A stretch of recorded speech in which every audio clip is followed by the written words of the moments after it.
Hey lovely people, welcome back to my channel Build Up Team. I am तमन्ना। तो आज हम इस video में class 12 chapter the end of bipolarity का part 2 cover करने वाले हैं, जिसमें लास्ट के टॉपिक जो 4 टॉपिक लास्ट के थे वो हम कवर करेंगे। ओके, तो अगर आपने अभी तक पार्ट 1 वाली वीडियो नहीं देखी है तो जल्दी से जाके देख लीजिए, link is given in the description box. Okay, तो स्टार्ट करते हैं। तो अब हमें इस चैप्टर से ये देखना है कि शॉक थेरेपी क्या होती है। अभी तक हमने क्या पढ़ा था पार्ट 1 वीडियो में, हमने ये देखा था कि यूएसएसआर का जो है वो डिसइंटीग्रेशन हो जाता है। यूएसएसआर के क्या कॉन्सिक्वेंसेस होते हैं डिसइंटीग्रेशन के, वो भी हम देख चुके थे। तो अभी हमें देखना है शॉक थेरेपी कि जब यूएसएसआर डिसइंटीग्रेट हो गया, अभी तक यूएसएसआर में यानी कि सोवियत यूनियन में कौन सी आइडियोलॉजी फॉलो होती थी? सोशलिज्म और कम्युनिज्म फॉलो होता था। लेकिन अब एज डिसइंटीग्रेट हो गया है यूएसएसआर, तो अब आगे क्या होगा? कौन सी पॉलिसी, कौन सी आइडियोलॉजी वो फॉलो करेंगे? तो हम इस वीडियो में वो ही देखेंगे। ओके, तो हमारा यहाँ पर फर्स्ट टॉपिक रहने वाला है शॉक थेरेपी का, कि शॉक थेरेपी क्या है। अब यूएसएसआर, ये बहुत समझने की बात है कि पहले एज कम्युनिज्म फॉलो हो रहा था यूएसएसआर में, अब उन्होंने क्या कर दिया? कैपिटलिज्म कर दिया कि भाई इतने सालों से कम्युनिज्म फॉलो हो रहा है और एकदम से सारी पॉलिसी चेंज हो जाएगी और कैपिटलिज्म में आ जाएगी। कैपिटलिज्म का मतलब क्या था? कैपिटलिज्म का मतलब होता है कि सारी चीजें जो है वो इंडिविजुअल के ओन में आ जाएगी, कि इंडिविजुअल अपना काम कर रहा है, अपने इन्वेस्टमेंट कर रहा है, बिजनेसमैन आ रहे हैं तो उनके पास पैसे आ रहे हैं, राइट। वहीं इतने सालों से उनके साथ क्या हो रहा था? वो कम्युनिज्म फॉलो कर रहे थे आइडियोलॉजी। तो कम्युनिज्म में स्टेट की तरफ से उन्हें जितना मिल रहा था वो खुश थे, उनको ज्यादा मेहनत नहीं करनी पड़ रही थी। लेकिन अब उन्हें मेहनत करनी पड़ेगी, क्योंकि जो भी है स्टेट का कुछ इतना लेना देना नहीं है इन चीजों में, उनका खुद का है जो भी है, राइट। ओके, तो देखते हैं शॉक थेरेपी क्या है। शॉक थेरेपी जो है the model of transition from socialism, अभी तक क्या फॉलो हो रहा था? सोशलिज्म और कम्युनिज्म, टू कैपिटलिज्म। मतलब जो आइडियोलॉजी का चेंज हुआ, कन्वर्जन हुआ, ट्रांजिशन हुआ, इसी को हम कहते हैं शॉक थेरेपी। कि किससे? सोशलिज्म से कैपिटलिज्म में। The transition, the model of transition from socialism to capitalism. कहाँ? रशिया में, central Asia, east Asia and east Europe, यानी कि यूएसएसआर की जो कंट्रीज थी उनमें 15 कंट्रीज थी। याद है ना, हमने पार्ट 1 में पढ़ा था। That was influenced by the IMF was known as the shock therapy। इसी को हम कहते हैं शॉक थेरेपी। शॉक थेरेपी का मतलब क्या है? कि जो हमारा सोशलिज्म से चेंज हुई है आइडियोलॉजी कैपिटलिज्म में, इसी को हम कहते हैं शॉक थेरेपी। डन। अब इस चीज के क्या कॉन्सिक्वेंसेस होंगे? कॉन्सिक्वेंसेस मैंने आपको बताया था, हर चीज का कुछ ना कुछ कॉन्सिक्वेंस हो रहा है।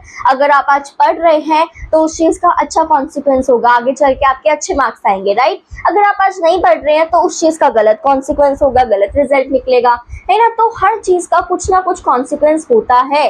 यूएसएसआर डिसइंटीग्रेट हुई, उसका भी कॉन्सिक्वेंस है। अब शॉक थेरेपी का क्या कॉन्सिक्वेंस है? कॉन्सिक्वेंस मतलब रिजल्ट, क्या रिजल्ट रहे इस चीज के? तो रिजल्ट ये रहा कि बहुत ही ज्यादा नेगेटिव रिजल्ट रहे। यहाँ पर पॉजिटिव तो है ही नहीं, सब कुछ नेगेटिव ही रिजल्ट हुए हैं। यूएसएसआर इतना बर्बाद हो गया ना इस शॉक थेरेपी के बाद, मतलब यूएसएसआर अब तो बचा नहीं, मतलब पोस्ट कम्युनिस्ट जो कंट्रीज बची वो इतनी ज्यादा बर्बाद हो गई। एज इतने सालों से एक सिस्टम फॉलो करा जा रहा है, उसे एकदम से बदल दिया जाएगा तो क्या?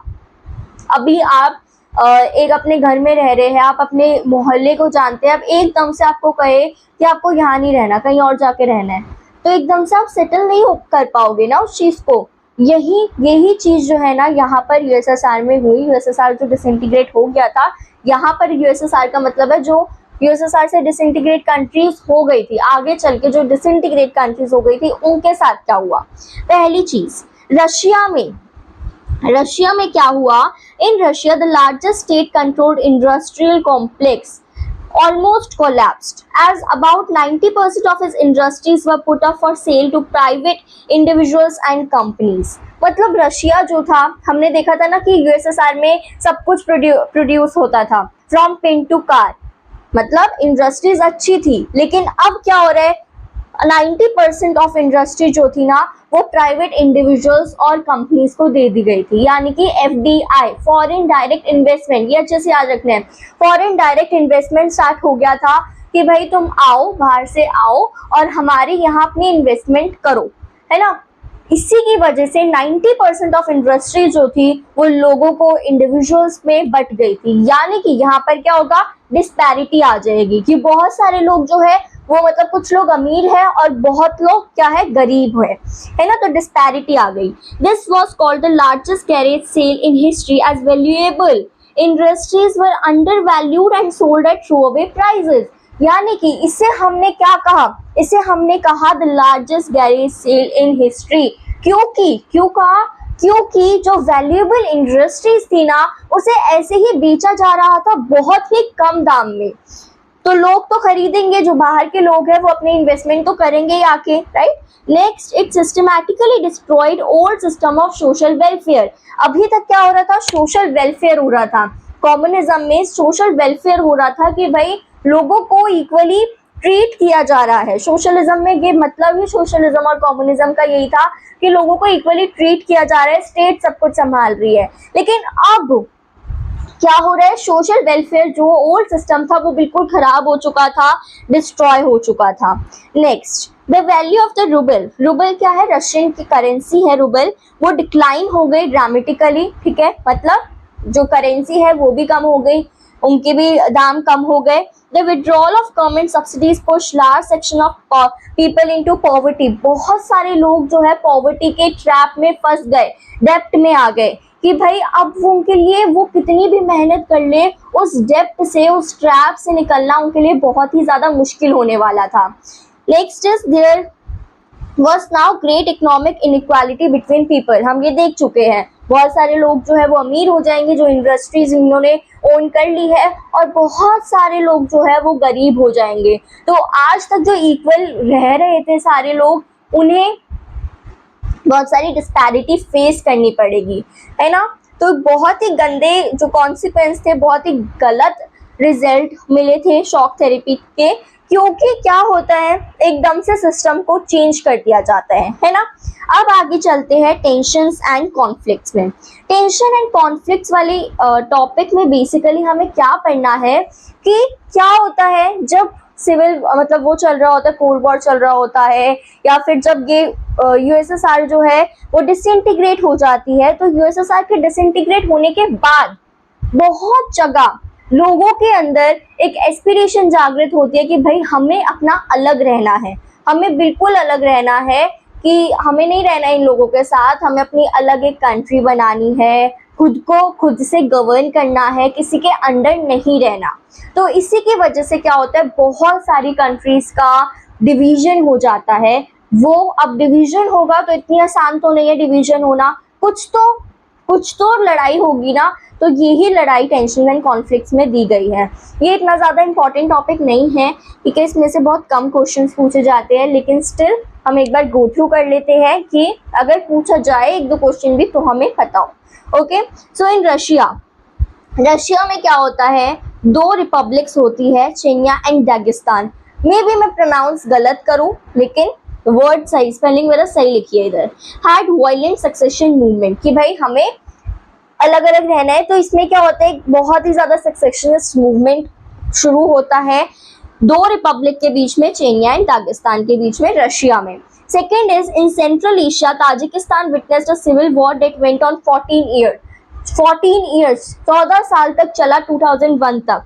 The Central Asian Republic are areas with vast hydrocarbon resources which have brought them economic benefit. Next is in Eastern Europe, Czechoslovakia split peacefully into two, यानी कि चेकोस्लोवाकिया है तो चेको डिवाइडेड हो गई स्लोवाकिया से, ठीक है।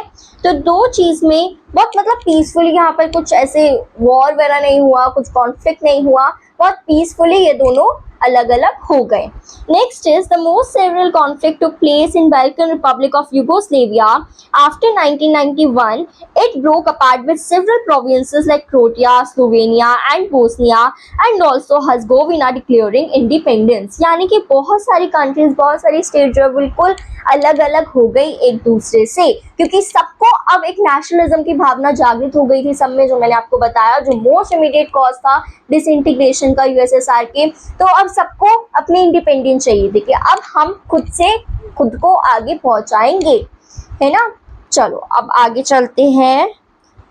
नाउ ये टॉपिक जो है हमारे चैप्टर का लास्ट टॉपिक आ गया है, India and post communist countries, यानी कि इंडिया का रिलेशन पोस्ट कम्युनिस्ट कंट्रीज के साथ। अब हमें ये तो पता है कि यूएस मतलब रशिया के साथ जो था इंडिया का रिलेशन बहुत ही अच्छा था, बहुत सालों से रशिया के साथ हमारा रिलेशन जो है वो अच्छा चलता हुआ आ रहा है। तो यही देखेंगे हम इसमें, India is maintain good relation with all post communist countries, ठीक है, लेकिन फिर भी रशिया के साथ सबसे स्ट्रॉन्गेस्ट रिलेशन रहा है। ऐसा नहीं यूएसएसआर के साथ हमारा कुछ कॉन्फ्लिक्ट था, नहीं, यूएसएसआर के साथ भी हमारे बहुत ही अच्छे रिलेशंस मेंटेन हुए, लेकिन जो स्ट्रॉन्गेस्ट है ना वो इंडिया एंड रशिया का ही है।